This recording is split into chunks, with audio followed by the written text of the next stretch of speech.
Thanks for downloading the Business Clinic podcast. The Business Clinic covers many topics about your business, from startup to exit and sales to delivery. You'll find a complete library of our podcasts at businessclinic.com.au/podcast. Feel free to go and download as many of these as you'd like, but not until you've listened to this week's episode.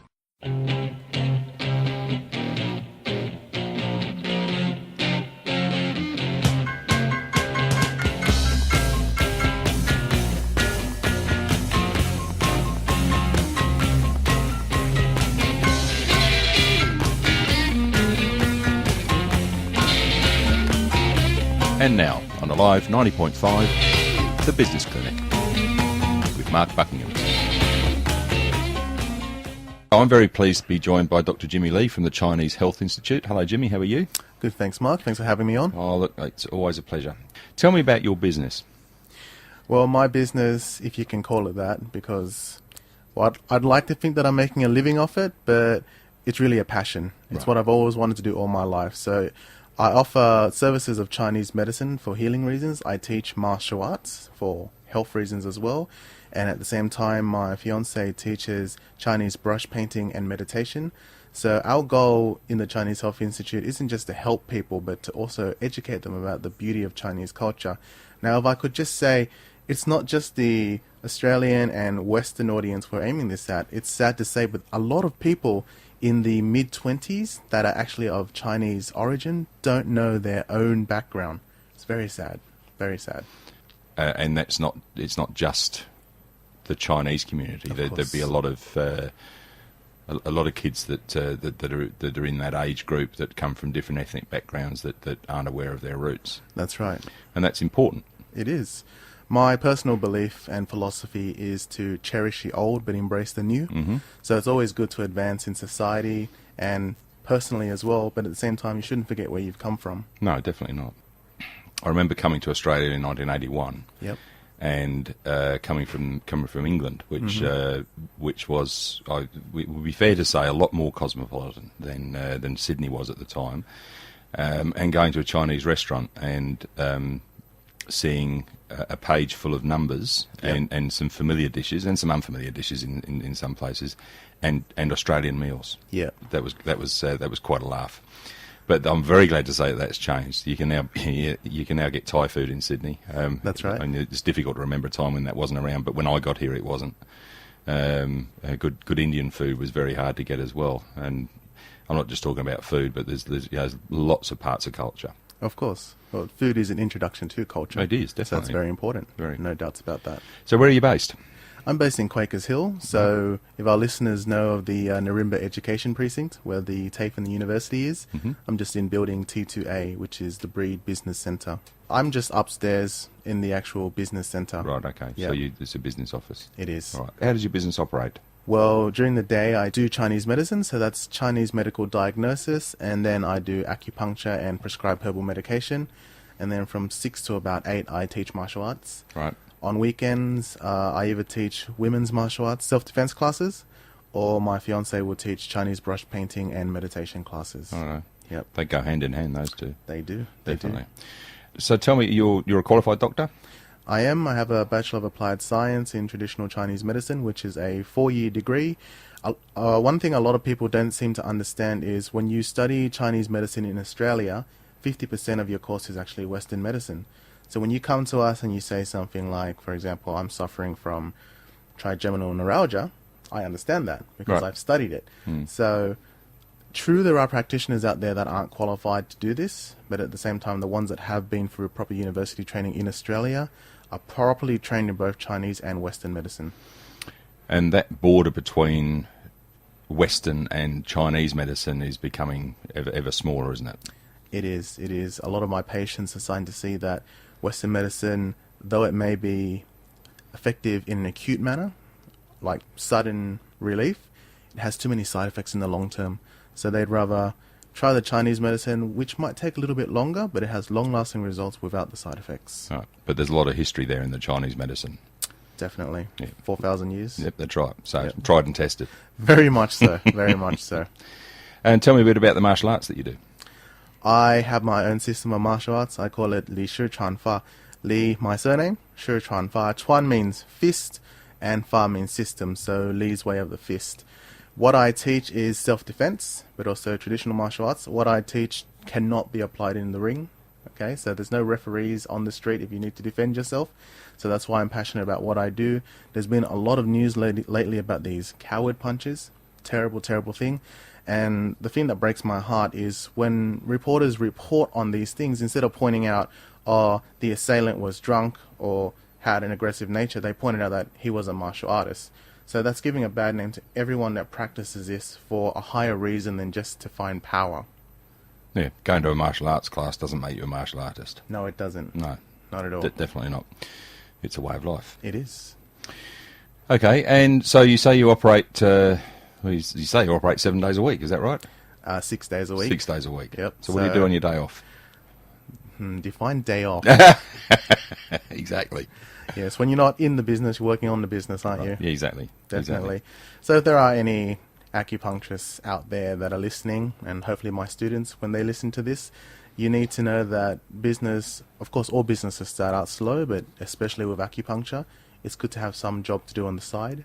So, for example, I teach martial arts in the afternoon, but that's a passion. But I also lecture at Endeavour College of Natural Health in the city on a Monday. That helps to pay the rent. So I do work 6 days a week, and on the 7th day I tend to prepare notes for the class to teach on Monday. Right. Yeah. But it's a way to relax. It is. Yeah, It is. just I to- love to not- teaching. Okay. Yeah. That's good. It's my stress relief. Well, that teaching, very noble. Thank you. So why did you get into business? Well, you love what you do and you'd want to make a living off it. Right. Simple as that. Right. So this is something that you've always wanted to do? Since I was a kid. Righto. I've been doing martial arts for 19 years, and as a teenager, you grow up southwest, can be a bit rough. And then I realized one day that if you're able to break the human body, you should be able to fix it at the same time. Right. That's why I decided to verge into medicine. Okay. So when did the medicine bug hit you? Oh, probably when I was in year 10. But you'd been surrounded by that before?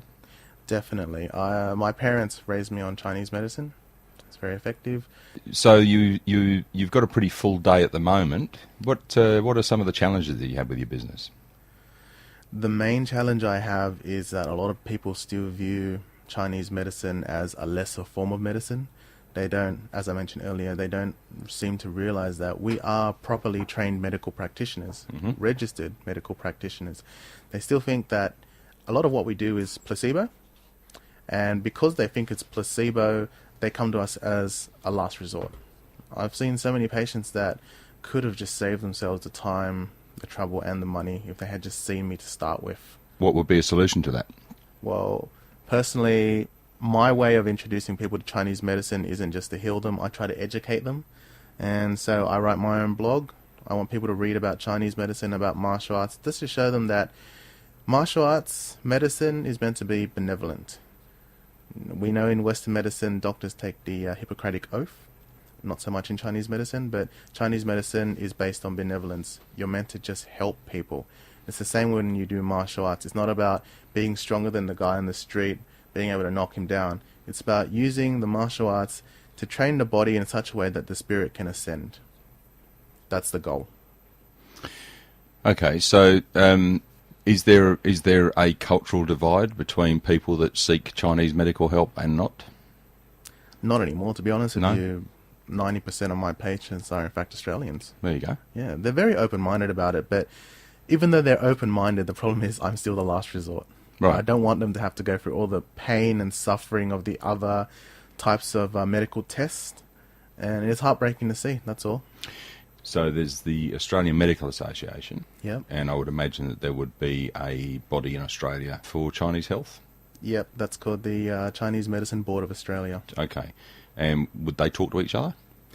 They would, most of the time. What the board is trying to do now is to stop other medical practitioners from doing acupuncture. So let me explain this properly.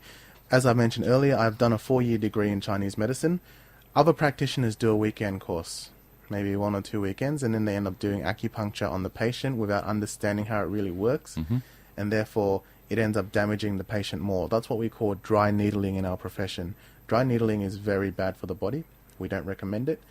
You should see a registered medical practitioner or registered acupuncturist just because he or she has done the proper training Right. and knows how to put the needle in and how to manipulate it properly.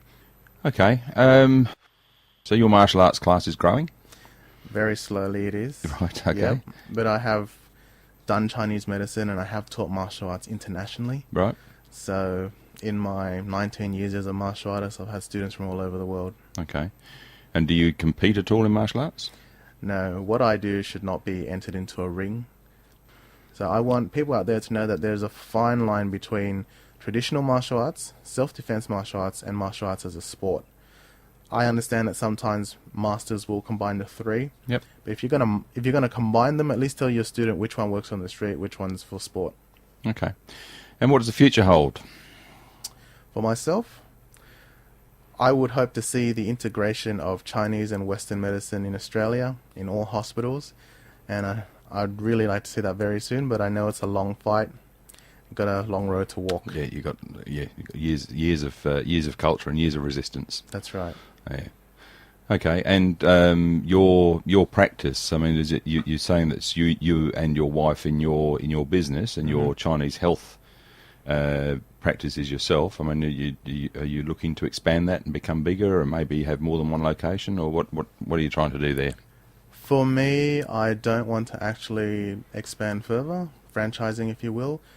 You'll find that even though, let's say, 30 people graduate from a university degree in acupuncture, all 30 will have their own style and philosophy of treatment. So even something as simple as hiring a practitioner so I can go on a 2-week holiday isn't possible. Right. Because I don't know if there is anyone out there that shares the same style that I do. Right. And why would that be an issue if you needed a locum for a couple of weeks? Always got to put your patients first. Okay. They're used to one level of care from myself, and I wouldn't want to give them any other type of care. Okay. Could you see yourself becoming a teacher of your particular style of acupuncture? An acupuncture practitioner may use lots of needles, may use a few needles, may do it one way versus another because of the way. That's right. Because of their not so much belief, but the way they channel qi. Is That's that right? That is correct. So you've got a set of guidelines that guide you for your acupuncture. I would consider them more philosophies that I follow. Now, training others in my style, I don't think I would do. I teach them my philosophy. It's just up to them whether or not they want to believe it or not. Right. Now, you can't push your beliefs on others. No. That's wrong. You can try. You can try, yes, Yeah, but I like being liked by people. That's right. a I good was just thing. thinking about the Middle East. Yeah. Yeah. And it's up to them entirely to take it upon themselves if they wish. Now, had this been ancient China before the terrible, terrible Cultural Revolution, acupuncture used to be passed from master to apprentice. So back then you would inherit your master's style of acupuncture. But now, because acupuncture is taught in China, it's taught in a broad classroom. You got 200 to 300 students in one classroom, in a lecture hall, if you will. It's very difficult for all 300 to gather the same philosophy and style as the teacher that's showing them how to do it. And that teacher is teaching the technicalities, or is he evoking a particular philosophy? No, usually when you teach acupuncture, you just show them the technical side. Right. For example, an acupuncture point, the name, what the point does, the location, and how deep to needle. Right. Okay. If I could just clarify one thing as well. When I say acupuncture, the first image that most people conjure up is needles. Yeah. And that's correct. But an acupuncture needle is so thin, you can actually fit about 6 to 10 into the head of a syringe. Right. So it's not actually a syringe. So there are people out there that want to try acupuncture but are slightly needle phobic. Don't worry about it. You can barely feel it going in. Right. Now, if people want to get in touch with you, how do they do that? They can go to my website, which is www.chinesehealth.com.au, or they can contact me on 0416 085 432. Wonderful. And you said you had a blog. Is that on your website? Or? It is on my website, Right. So yes. okay. Wonderful. Can I tell you a fun story about a certain I love a fun story. council? Yes, you can do that. Am I allowed to name names? Yeah. I'd say that there would be a council that you were in at one stage. Yes. Starts with an F, and there's a field behind the name of it. And it's not in the south. Oh, sorry, it is in the southwest. Yes, let's just put it that way. Anyhow, when I first graduated from university, I was a gung-ho, fresh practitioner, straight out. and I opened my own clinic in this certain area. Now, unfortunately, in this certain area, they didn't have acupuncture listed as a occupation. So they decided, well, what's the closest thing we can think to for acupuncture? Brothel. So they had me listed as a brothel for about a year. Now, they were completely ridiculous. First thing was that they made me remove the door between the waiting room and the treatment room. They said if you have a door, it means you're running a brothel. So I had to put a curtain in. And then secondly, they would come to inspect my premise every 3 weeks, even though I had no infringements. Now, for those of us out there that own businesses, you know that when the happy councilman visits you, it's a $200 to $300 check for him. Yeah. It's very unfortunate. Thankfully, I got my association onto the council, and by the end of it, they gave me a choice. You can either be a brothel or a hairdresser. So I was the most medically trained hairdresser in that council for the next couple of years. Marvellous. It was fantastic. Yeah, the hairdressing by acupuncture. That's right. That conjures up a whole lot of images there. Yeah, people have asked me why they didn't give me tattoo parlor as an option. I wonder that myself, actually. That's not bad, yeah. Yeah, but no hairdresser. That's hilarious. Definitely. How long ago was that? 2010. Wow. Here's me thinking we've come a long way. When you've been moving your business along, have there been any challenges there that you could talk about or share? There are. The main challenge I have is actually in regards to the so-called acupuncturists. Right. Any shopping centre in general. What happens there is you have one guy that might actually have his medical qualification. Then he brings over about 10 Chinese students that are here to study, but they need to make money on the side. Yep. And he teaches them how to do massage or acupuncture for 1 week. Then he sicks them on patients. Right. That causes a really bad reaction in regards to, number one, the patient getting hurt, and number two, the reputation of Chinese medicine. If you're getting acupuncture done by someone you think is a professional, but is actually just some Chinese student that's been at it for a week, and you don't get any better, it doesn't look good for people that honestly are trying to help you and have the proper qualifications. Now, the government is trying to crack down, on these fraudsters, but it's a losing battle, I think. You see them so many times in nearly every shopping centre, Yep. and they just keep springing up, and people just keep going back. I don't know why. That covers the Chinese medicine aspect of it. Now we have the martial arts aspect now. Mark, you may remember back in the 1980s there was a term going around, the McDojos. No? Well, for anyone that's in the martial arts scene, it's the masters that were selling black belts and certificates back in the 1980s to absolutely anyone that will fork out the money. And I admit now that there are still so-called masters that do that. Right. And that's really terrible because these so-called masters sell the certificate to some guy that has no background and no training in martial arts, and then this new person goes out and gets his own students. So if you've got no background in martial arts and you're saying that you can do it, and then you teach these students are going to get killed on the street. Mm. It's disgusting. That's not good. We can't break that down on that either. There is one governing body for martial arts in Australia, to my knowledge. It's just there. It's just licensing for the fact that you have to pay them for a license fee. That's it. You've been listening to the Business Clinic podcast. The Business Clinic covers many topics about your business from startup to exit and sales to delivery. You'll find a complete library of our podcasts at businessclinic.com.au/podcast. Feel free to go and download as many of these as you like, and we look forward to you joining us again.